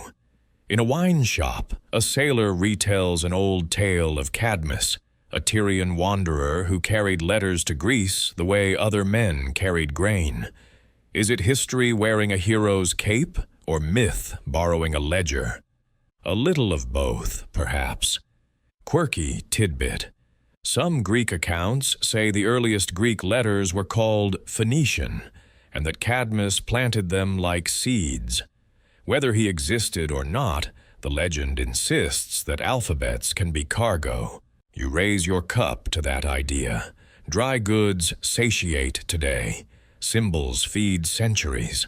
On the quay at dusk, you hear a young navigator hum a tune that lists headlands and currents the way others list ingredients for bread. A verse for a dangerous shoal that curls like a sleeping cat. A chorus for a harbor where water tastes sweet after rain. Neutral aside, sailors along these coasts eventually set such knowledge into paraploy, sailing itineraries that read like travel manuals without adjectives. Yet long before ink, the map lived in voices. Your feet keep time as if the beat might help you remember which cove forgives clumsy approaches. Across the strait, a merchant unrolls a small leaflet painted with signs. A horse's head, a palm tree, a serene woman's profile. Punic, he says, tapping the script. He smiles wryly that his grandfather called it our Phoenician, spoken in the markets of North Africa long after Rome's standards crowded the skyline. You file away another ripple of continuity. The language didn't drown when cities did. It learned to float. Also, somewhere there's definitely a shop where a clever scribe sells Scrolls 1.0. You watch a mason set a cornerstone stamped with a palm and crescent. The mark resembles a sign you've seen on stele, yet here it feels domestic. Less thunder, more roof. Craft migrates from temple to table and back again without asking anyone's permission. Historians still argue whether certain symbols traveled primarily with traders or with priests, whether they meant protection at sea, prosperity at home, or simply made by artisans from the coast. The ambiguity is almost cozy. You can sit with it like a cat that chooses your lap and explains nothing. At the edge of the market, a schoolboy scratches letters on a tablet, then groans because his teacher insists on neat lines. But ships rock, he protests, as if that grants permanent exemption. The teacher replies, perfectly deadpan, that vowels are dramatic enough. His consonants should not dance. Joke number 2. You promise silently to tell vowels they need to stop freeloading and pay rent like the rest of the alphabet. The boy grins at his own unsteady Beth and practices again. It steadies. Most things do, after stubbornness meets repetition. You step into a shrine where a bronze of Heracles stands, lion skin slack over one shoulder. The priest notes that here the hero is also Melkart by another name, the Tyrian strength in a Greek costume, 2 traditions shaking hands without checking passports. Neutral voice. Syncretism layered Phoenician gods with Greek and Roman counterparts across the Mediterranean, letting belief travel in translation. The statue's club leans against a cedar pedestal. The wood breathes its old mountain scent into the room as if whispering home addresses. Out in the sun again, a coin flips in a vendor's fingertips. Tannet on one side, a horse and palm on the other. Carthage preserved in copper, still spinning. He jokes that coins are tiny billboards, pocket-sized sermons. A slogan you suspect will haunt you the next time you look for bus fare. Quirky detail to tuck away. Some Punic coins carry images of sea creatures so stylized they look like punctuation, little commas of the deep, pausing the sentence between oar stroke and sail. Even the longer stories survive as outlines. You find a battered Greek copy of a voyage called The Periplus of Hanno, which claims a Carthaginian admiral sailed beyond the pillars of Heracles and followed a dark coast where fires dotted the night and great beasts roared. Is it West Africa? A stitched tapestry of ports, a sailor's proud embroidery. Historians still argue whether Hanno rounded capes now mapped with modern names or hugged nearer shores. Whatever the answer, the tale says the horizon could be treated as a door, not a wall.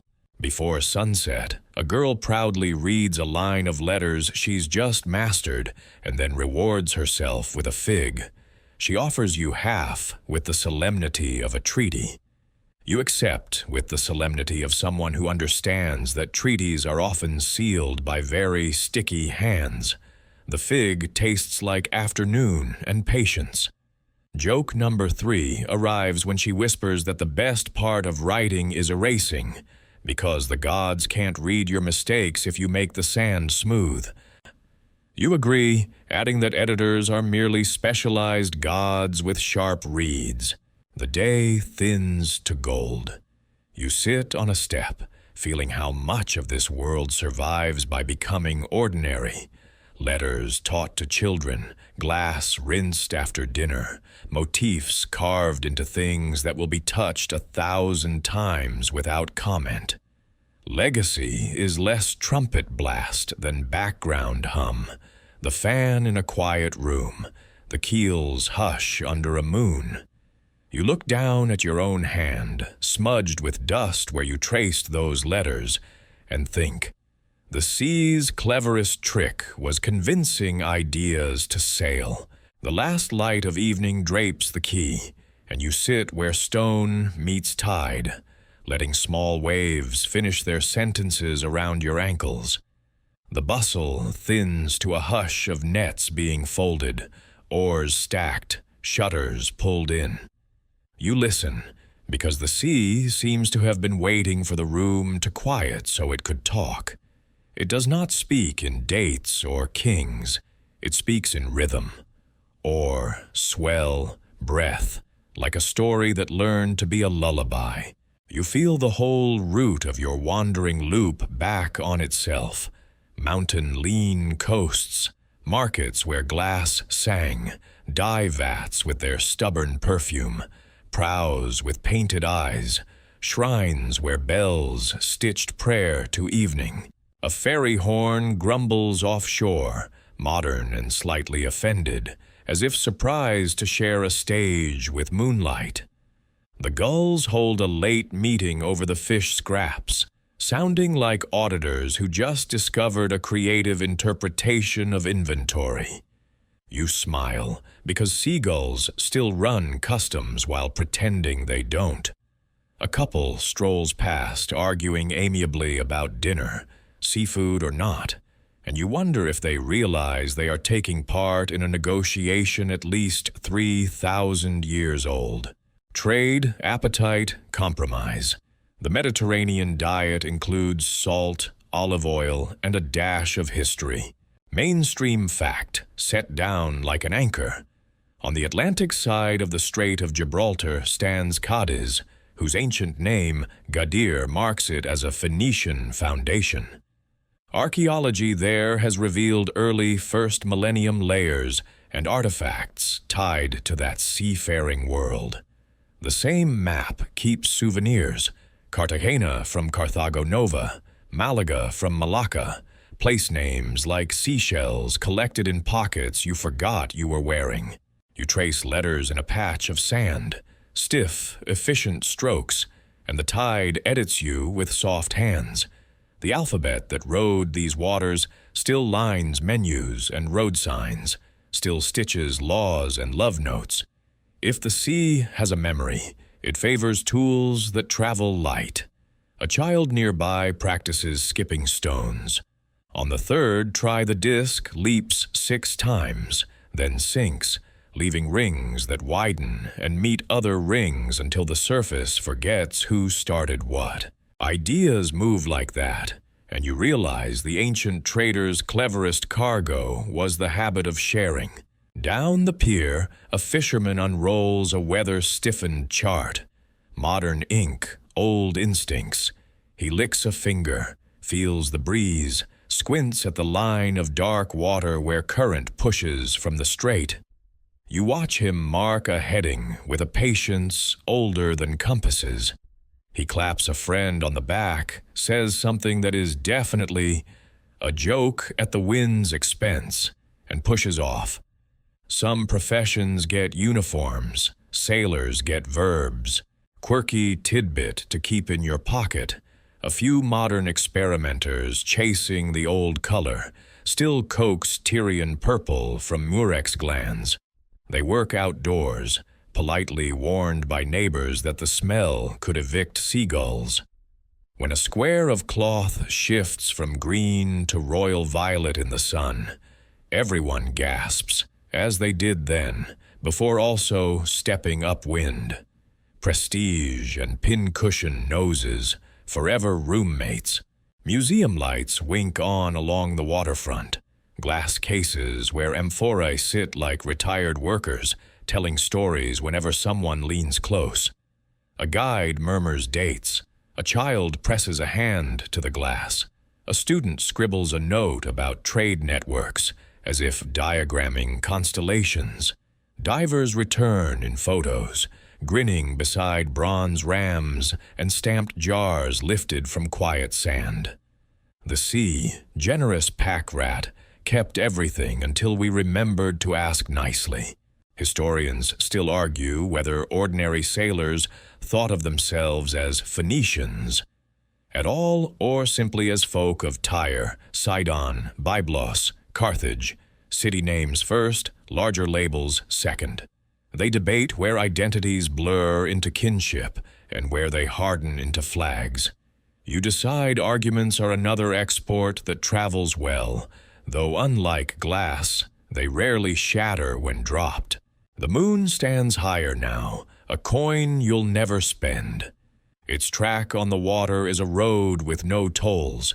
You think of the soft bureaucracy of shrines and ledgers, of ribbons tied to posts and vows poured like oil, of markets where laughter carried across currencies, of shipwrights who listened to timber until boards agreed to be a hull. You think of a language that learned to become everyone's, and of gods who answered to multiple names without sending an invoice. Some evenings end with trumpets. This one ends with rope sounds, a single creak, a lazy slap against a piling, the tiny sigh of a knot deciding it will, after all, hold. A cat patrols the wall, tail up, certain the night belongs to it. The knight, formal and amused, agrees. You tilt your head back, and the same stars that once paced above oars and square sails glare down at engine noise without changing their tempo. The Big Dipper mines its ladle. The Little Bear mines true north. You mind your breath, which follows the tide like a respectful student. You could say the people you met are gone, but that would be careless with a world that refuses to throw anything away. Their cities may be layered under new stone, their coins in drawers, their gods in footnotes, but their habits keep showing up at dinner, at desks, on decks. Someone counts inventory, someone haggles, someone writes a name that begins with the shape of an ox and ends with the shape of a door. Someone sails because a headland looks like a question mark. The sea remembers not by hoarding, but by teaching. And you, with salt drying on your skin and a grin you don't plan to explain, remember back. Let the water go quiet now. Let the quayside voices slope into murmurs, and the lanterns along the pier soften until they are no more demanding than stars caught low in a fisherman's net.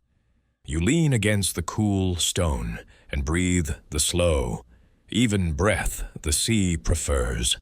Long in, longer out, until the last anxious edges of your day smooth themselves like sand under a patient tide. The paths you walk tonight fold gently, one by one. Cedar shade and dye house heat, the sling and settle of a deck under your feet, bells that knew when not to ring too loudly.